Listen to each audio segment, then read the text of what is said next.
Hello and welcome to your astrological vibrations for Tuesday, February 4th, 2025 by Gaia Blooming. I'm Mimi, and our energy mantra for today is I find the balance in my vibration of go, go, go and slow, slow, slow. And today we have Venus shifting into Aries, which is definitely interesting. And we also have Jupiter going direct. And I will say for Sagittarius, Gemini, and Pisces specifically, this might feel relief to have Jupiter finally going direct. Yes, Mars is still retrograde, so we're still feeling that pull back with that energy. But Jupiter direct is definitely a little release of the rubber band, so to speak. So let's start with Venus moving into Aries, because this is interesting energy. I mean, the astro this year is really interesting. The astro is definitely showing us that things are shifting. And one of the things that came up in yesterday's scope, and that I definitely see happening through different astrological aspects and mayhem happening, is more of the rise of the yin energy. And I feel like Venus in Aries and Venus going retrograde in Aries is part of this. So one of my friends did an impromptu session on me last week, and it was kind of like soul retrieval, but I couldn't say soul retrieval. It kept coming out soul revival, and I almost feel that same energy with this Venus Aries, Venus retrograde Aries energy. Venus is our yin energy, and this helps us with our talents and gifts. It helps us with our money. It helps us with our relationships. Those are some of Venus's, big ticket energies. And the shift between Pisces and Aries is a bit of a death rebirth. Pisces is spirit, and Aries is where we move from spirit into our human I am selves. And so when we have planets shift between the two of them, we go through a little bit of a rebirthing process. And Aries is when we come out as a baby, like, okay, we're here, let's do it, before the world has kind of like squashed you. You're ready. You're like, this is my mission, I'm ready to go. Aries is the sign of action and being ready to go. So here we are in this rebirth, and yet Aries, or Venus in Aries, is not getting very far. It's only going to 10 degrees before it retrogrades. Now it's going to take all of February before it actually retrogrades, and then it's going to take almost all of March, like till the very end of March, before it retrogrades back into Pisces. So we're spending almost 2 months in the first 10 degrees, the first decan of Aries energy. And so we're really meant to remember who we are on the yin layer. And let me be fair and say, we all have the yin layer, we all have the yang layer, we all have some balance. And what your balance is doesn't really matter.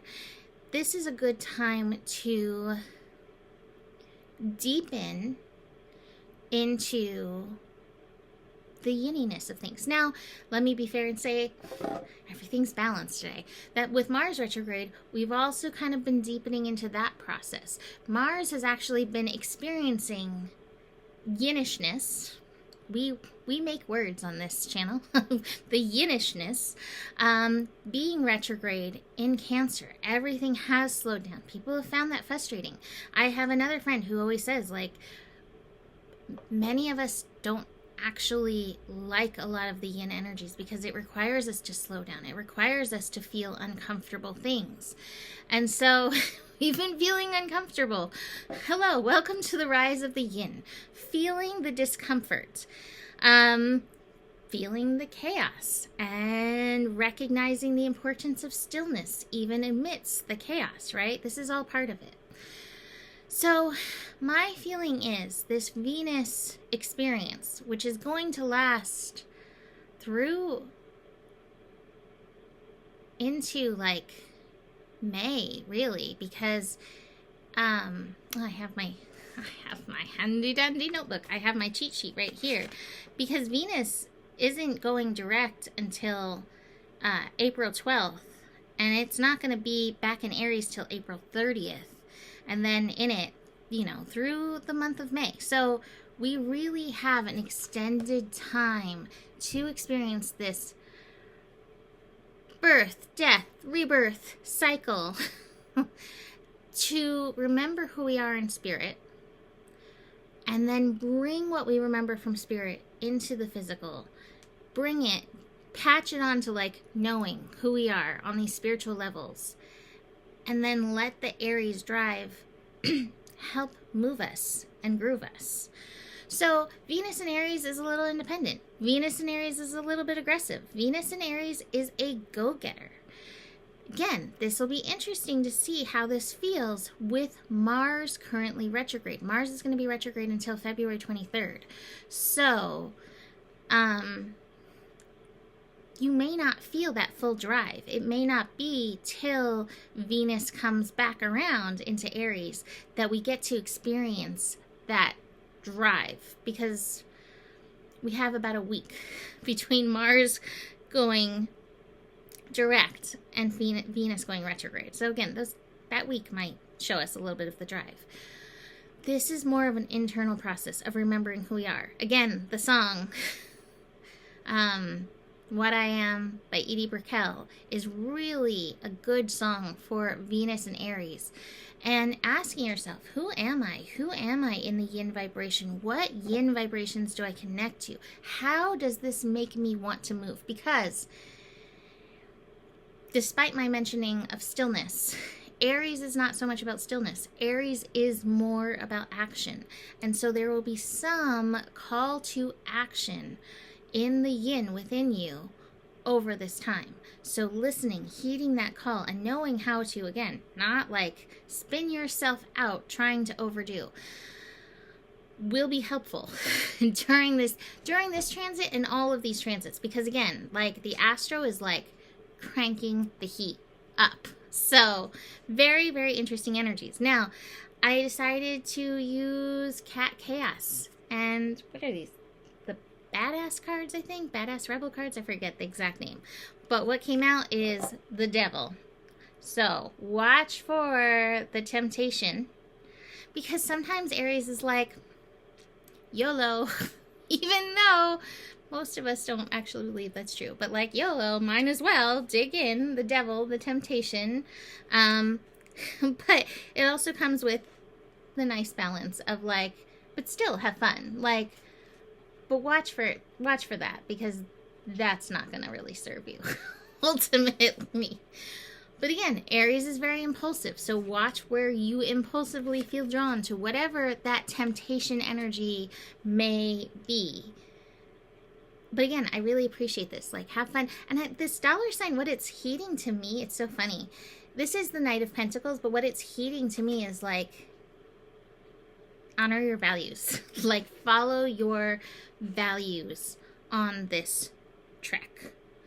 I always say that Venus retrograde, which again, we're not there till the blah, blah, blah, blah, blah, till the end of the month, or the beginning of the next month, I guess. March 1st is when we have Venus going retrograde.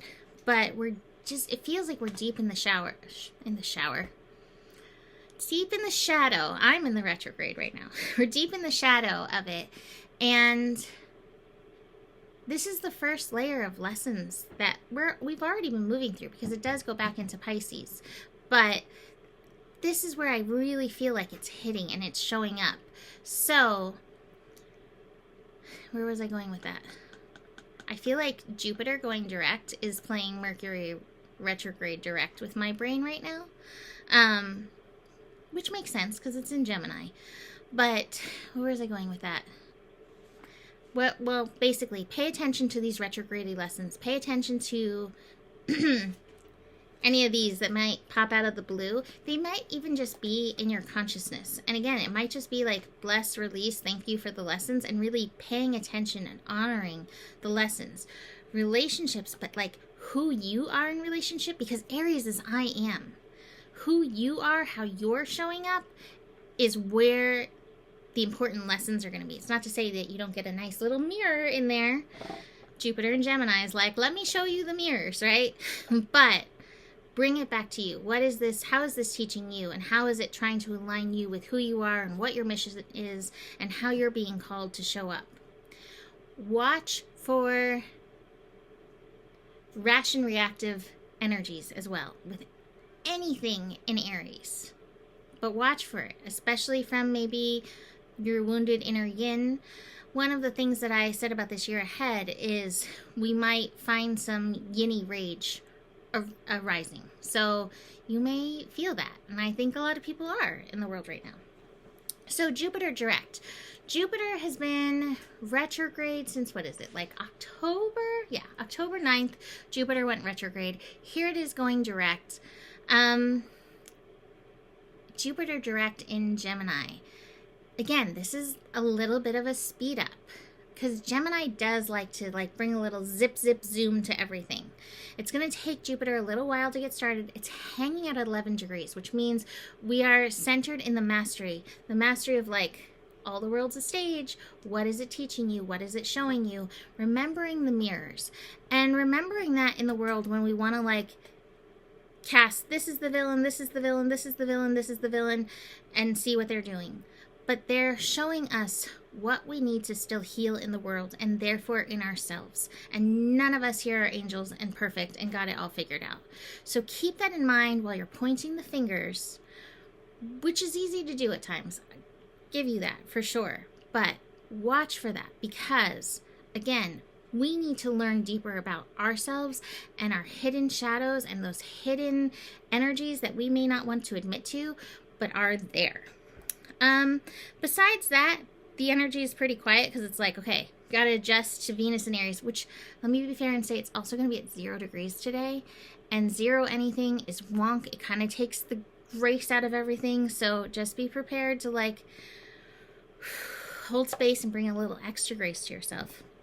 The moon is in Taurus, which is nice, hopefully grounding us, aligning us with our values, like that one card showed.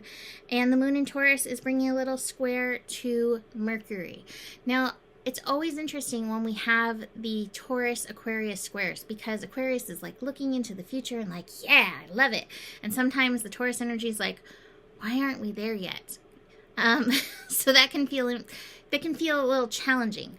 Also, Taurus moves slow, and Aquarius is I'm ready to move at the speed of light. So we have a little discrepancy. Again, part of the balance of the go, go, go, and the slow, slow, slow that's happening for us in this energy to be aware of. So move where and how you can and where you're aligned. And if you don't, slow and trust the balance of that process. Besides that, the day's quiet, right?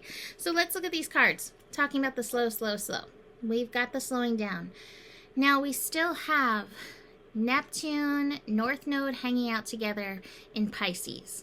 This is a call to get grounded because that energy is not grounded. But again, there is some strong destiny work happening at this time. Keep this in mind. There is so much karmic energy being unwound. So much of what's happening in the world, while it can look ugly to us, is part of this. We have to let the grossness rise to heal. We cannot just stuff it away. We have to visualize it, see it, so we can recognize it in ourselves and heal these places within ourselves, each of us. So just know, what's happening is helping us doing the work, right? Helping us letting go of all this old stuff. But at the same time, you cannot forget your work in manifesting, in envisioning, in looking into the world you want to see and be the good, be the God you want to see in the world. Be that energy. So this feels a little bit like Venus moving into Aries, the outsider. Aries energy can also represent our inner infant. It can definitely bring up ego stuff. And so we may have some of these left out places. This connects deeply to the whole value, worth piece of Venus. So be very aware of what's showing up for you and be very aware of where you feel reactive around that energy and want to fight about it instead of do your work around it. So I'm going to leave that there for today. You can book a reading. Email me, mimiclark@gmail.com. And the better it gets, the better it gets. There's more than enough love in the world for you. You have the power. And may your guiding light be strong, and know that when it is, you can trust your journey. Namaste.